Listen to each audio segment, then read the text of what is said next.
know, I have wasted a lot of money trying to impress people or make people look at me a certain way. And majority of them I ain't even like.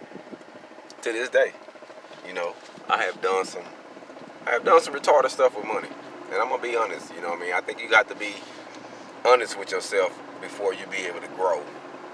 And I have messed off a lot of money on looks, images, you know, cars, toys, clothes, you know, just so I can be able to look like I'm doing okay to somebody.